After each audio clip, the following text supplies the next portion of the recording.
प्रिय विद्यार्थियों, मध्यकालीन भारतीय इतिहास के स्रोत इस पाठ को हम पढ़ रहे हैं और हम 5वीं बार मिले हैं। मध्यकालीन भारतीय इतिहास के स्रोतों की बात करने के सिलसिले में अमीर खुसरो को हम इसके पहले पढ़ चुके हैं और भी इतिहासकारों को आपने पढ़ा और आप ये समझ गए होंगे कि स्रोतों को किस तरह से पढ़ना चाहिए। इतिहासकार की रचना तो पढ़नी ही चाहिए, लेकिन इतिहासकार को भी पढ़ना चाहिए, ये आप समझ गए होंगे अब तक। मैं जो थोड़ा धीरे चल रहा था उसका कारण, उसकी वजह यही थी कि आप इस बात को समझ जाएं। यदि आपने 4-5 इतिहासकारों को ठीक तरह से सुन लिया है तो उसके बाद आप आगे बढ़ेंगे तो आपको स्वयं ये लगने लग जाएगा कि इस तरह से पढ़ना है। आपकी रुचि इतिहास की पुस्तकों के साथ साथ, जो कि हमें विभिन्न लेखकों ने दी हैं, इतिहास की पुस्तकों के लेखकों में भी बन जाएगी।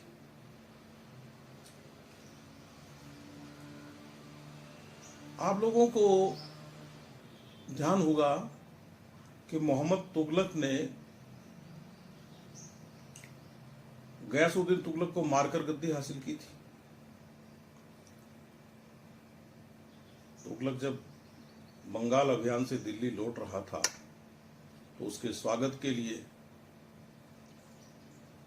जूना खां ने एक लकड़ी का महल बनाया और वो महल गिर गया, वो इमारत गिर गई और उसमें गयासुद्दीन तुगलक का अंत हो गया। अब गद्दी आ गई मोहम्मद तुगलक के पास। कौन बोले कि तुगलक ने ये हत्या की? उसके समय के इतिहासकार ही नहीं, उसके बाद के इतिहासकारों के साथ भी ये संकट रहा है, क्योंकि वे सब के सब किसी न किसी के अधीन होकर काम करते थे। तो ये मैं पहले भी आपसे कह चुका हूं कि चाहे व्यक्ति किसी के अधीन रहकर लिखे, किसी के भी अधीन होकर लिखे, उसके भीतर का जो रचनाकार होता है वो कहीं न कहीं उससे सच बुलवा देता है या सच का संकेत करा देता है।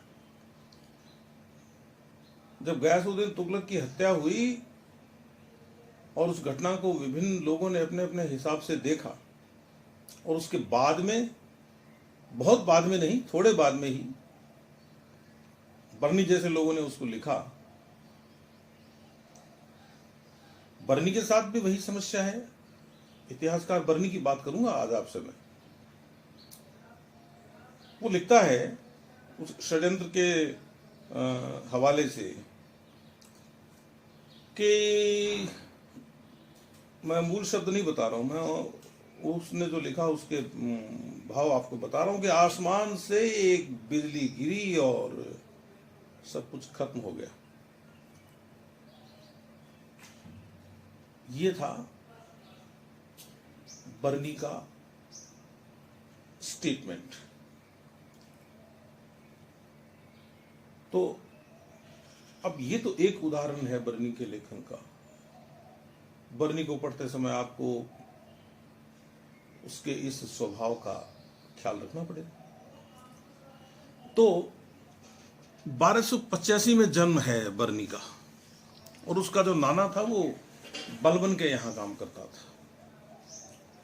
उसका चाचा था अताउल मुल्क, दिल्ली का कोतवाल था वो किसी जमाने में। खैर, कभी कारा का, अवध का गवर्नर भी था, लेकिन उसको अलाउद्दीन ने बुलाया कि आप सुल्तान के, यानी मेरे खास सलाहकार बन जाइए और दिल्ली के कोतवाल पद को संभालिए। वो आ गया। वो व्यक्ति बहुत नजदीक था अलाउद्दीन खिलजी के। उसकी और अलाउद्दीन के बीच की कुछ बातें हैं जो मैं सही स्थान पर बताऊंगा आप लोगों को, अभी तो सोर्सेज की बात हो रही है। तो अताउल मुल्क के प्रभाव के कारण और बलबन का दोहिता होने के कारण बर्नी को एक बहुत अच्छा परिवेश मिला। सुविधा की कोई कमी नहीं थी और अपनी अभिरुचि के अनुसार उसे काम करने का अवसर मिल गया। तो ये जो बर्नी है, इसकी एक किताब बड़ी प्रसिद्ध है, वो है तारीख फिरोज शाही, जो उसने फिरोज तुगलक के लिए लिखी थी। उसके पहले 17 साल तक ये मोहम्मद तुगलक के साथ काम कर चुका था। उसने, यदि मैं ये कहूँ गवर्नमेंट सर्विस या राजकीय सेवा, तो उसमें प्रवेश ही उसने मोहम्मद तुगलक के समय किया था और उस समय बड़ी बात मानी जाती। अमीर खुसरो के भी नजदीक था और इन लेखकों के साथ भी सरकार बदलने की स्थिति में संकट आता है, ये मैं आपको बता दूं। लेखक यदि वो सच्चा लेखक है तो कम से कम अपने लेखन में, यदि वो कवि है तो अपनी कविताओं में ये कह सकते हैं कि पक्षपात करता दिखाई नहीं देता है, वो अपना पक्ष रखता हुआ जरूर दिखाई देता है। तो जब मोहम्मद तुगलक मर गया था और अब कहते हैं कि निसंतान मर गया, बेटा नहीं था, बस एक बेटी का जिक्र आता है। और फिरोज तुगलक के पास गद्दी आई थी बाद में, लेकिन इसके बीच में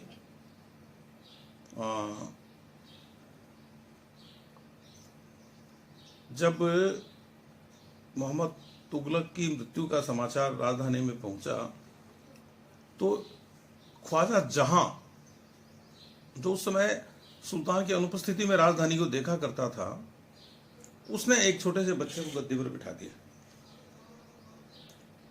अब बरनी कहां जाएगा, वो तो सत्ता के साथ ही रहेगा। फिरोज तुगलक ने बाद में जब हस्तगत किया दिल्ली को, तो उसके साथ ही बरनी महाशय बंदी हो गए। और जब बंदियों की सूची आई फिरोज तुगलक के सामने, ये इसमें तो बरनी है जो अच्छा लेखक है, तो फिरोज तुगलक ने कहा कि इसको अपन छोड़ देते हैं, इससे अपन अपना इतिहास लिखवाएंगे बाद में। वो लिखा भी उसने। लेकिन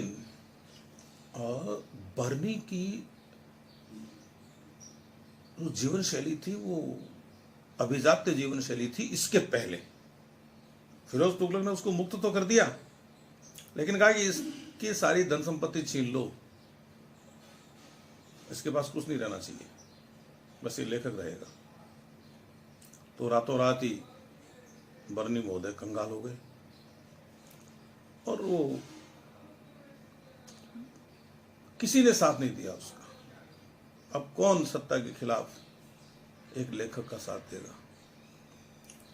निजामुद्दीन औलिया की खानकाह में ही एक टूटा हुआ हृदय लेकर बलबन मरा, लेकिन काम उसने बंद नहीं किया। फिरोज की तारीफ उसने फिर भी की। निजामुद्दीन औलिया वही जिसने कभी गयासुद्दीन तुगलक को ये संदेश भेजा था कि अभी दिल्ली दूर है। उसने संदेश करवाया था ना, गयासुद्दीन ने, जब उसको ये संदेह हुआ कि जूना खां के साथ मिलके और निजामुद्दीन औलिया है वो षड्यंत्र कर रहा है, उसको इस तरह की बातें कही गई, तो इन बातों के कहे जाने के नतीजे में उसने मैसेज करवाया, संदेश करवाया औलिया को कि आप जब तक मैं दिल्ली आऊँ अपना अभियान पूरा करके आप खाली कर दीजिए दिल्ली को, आप यहाँ से चले जाइए। तो उनका ये संदेश था औलिया का कि अभी दिल्ली दूर है। अब इन संदेशों के जो निहितार्थ हैं वो आपको निकालने चाहिए। और ये भी समझना चाहिए कि ये जो लोग होते हैं, ये कह सकते हैं कि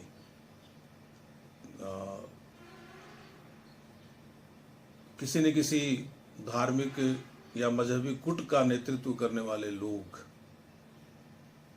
सत्ता में इनका दखल होता है। खैर, तो 1259 से लेके 1352 तक के इतिहास का वर्णन है वो तारीख फिरोज शाही में है, जहां तबकात नासिरी में मिनहासुस सिराज छोड़ता है ना, उसके आगे ये बरनी चलता है। ये अपने लिए एक अच्छी बात है। लोग मानते हैं कि फिरोज तुगलक के समय के लेखन को छोड़कर बाकी बरनी ने कोशिश की है कि वो चीजों को ठीक ठाक लिख दे और तुगलक के मामले में भी उसने तथ्यों को तोड़ मरोड़ के पेश किया है। तारीखों की कमी है, एक तो ये ध्यान रखना पड़ेगा। फिर क्या था कि इसके पास कोई साधन तो बचे नहीं थे, तो जो इसको याद था, हालांकि उसकी मेमोरी बहुत अच्छी थी, स्मृति बहुत गजब की थी, तो अपनी याददाश्त के आधार पर ही उसने लिखा। उसका लेखन है ना, वो क्या है कि डेस्क्रिप्टिव कम है, वर्णन कम है उसमें। वो एक तरीके से अपने नजरिए से घटनाओं का विश्लेषण करता है, उनकी आलोचना करता है। अब वो एक इतिहास के विद्यार्थी के अनुकूल है या नहीं, वो एक अलग बात है, वो हमें सूट करेगी या नहीं करेगी। लेकिन हम चूंकि इतिहास पढ़ते हैं, इसलिए हम दूसरे स्रोतों के आधार पर फिर तथ्यों को निकालेंगे और छोटी छोटी टिप्पणियां करता है। पात्रों का सीधा नाम नहीं लेता बहुत सारी जगह, इनडायरेक्टली, परोक्ष रूप से वो बताने की कोशिश करता है। जो दूसरी किताब है ना, फतवाए जहांदारी, वो फतवाए जहांदारी जो है वो एक तरीके से तारीख फिरोज शाही का सप्लीमेंट्री एडिशन ही है, बस वो, ये समझ लीजिए आप। उसने उसमें ये बताने की कोशिश की है कि भाई इस्लाम की थ्योरी ऑफ किंगशिप क्या है, इस्लाम में राजत्व सिद्धांत क्या है, किस तरह से इस्लाम के आधार पर शासन चलाने वाले को विदेशी लोगों से या विदेशी शासकों से संपर्क रखना चाहिए, एक सुल्तान की कौन कौन सी शक्तियां हैं, उसके कौन कौन से काम हैं, अमीरों के कौन कौन से विशेषाधिकार हैं, राज्य की सुरक्षा कैसे की जानी चाहिए, कानून व्यवस्था कैसे बनी रहे, अपराधों के कैसे प्रकार हैं और उन के दंड क्या हैं, राजनीति और धर्म, धर्म का मतलब यहाँ मजहब है, एक दूसरे से कितने गुम्फित हैं, कितने उलझे हुए हैं, कितने जुड़े हुए हैं, फौज की क्या भूमिका होनी चाहिए, जो खुफिया विभाग है वह कैसे काम करना चाहिए। तो इस तरह से उसने तारीख फतवाए जहांदारी में कुछ लिखा। एक और है इसकी रचना, सिर्फ छोटी सी है, 32 पेज की है, वो है फुतूहत फिरोज शाही।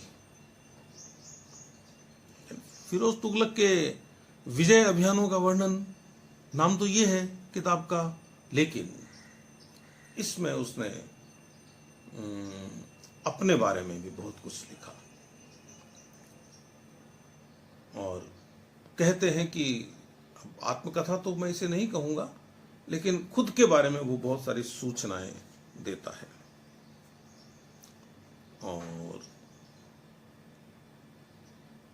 कुल मिला के ये इस पुस्तक में भी फिरोज तुगलक की तारीफ ही करता है। एक और लेखक की बात करते हैं, उसका नाम है, उसको कहते हैं अफीफ, शम्स ए सिराज अफीफ। वो अबोहर का रहने वाला था। 1354 में उसका जन्म है और फिरोज तुगलक के दरबार में काम करता था। इसने कभी कोई विधिवत तरीके से ज्वाइन नहीं किया राज दरबार, अपने हिसाब से अपने स्वतंत्र रूप में काम किया, उसको मदद मिलती रही, ये जरूर है। तो 3 शासकों के बारे में उसका विवरण है, गयासुद्दीन तुगलक, मोहम्मद बिन तुगलक और फिरोज तुगलक।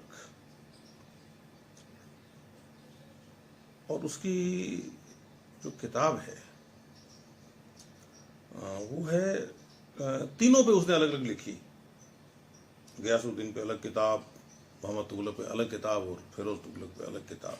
लेकिन उपलब्ध जो किताब है हमारे पास, वो इसकी फिरोज तुगलक पर लिखी हुई किताब ही उपलब्ध है, तारीख है फिरोज शाही। और चूंकि ये किताब सुल्तान की मृत्यु के बाद में लिखी गई थी,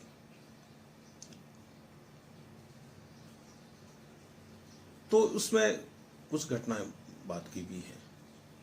किस तरह से तैमूर ने दिल्ली में लूटपाट की, ये बताता है। और ये व्यक्ति अपेक्षाकृत कम पक्षपाती है।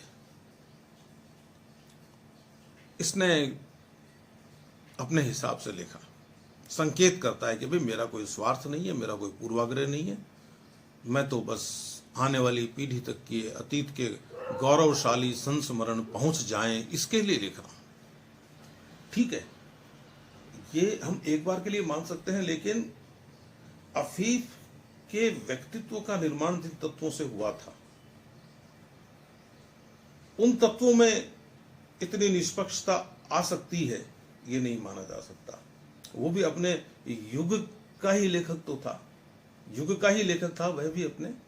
तो उस युग के अमीर वर्ग में जो तत्व होंगे, अपनी आस्था के प्रति, अपनी मान्यता के प्रति, अपने शासकों के प्रति, वो तो रहेंगे। इसलिए उसने प्रशासकीय नीतियों और फिरोज तुगलक के दूसरे विषयों में तारीफ की है उसकी।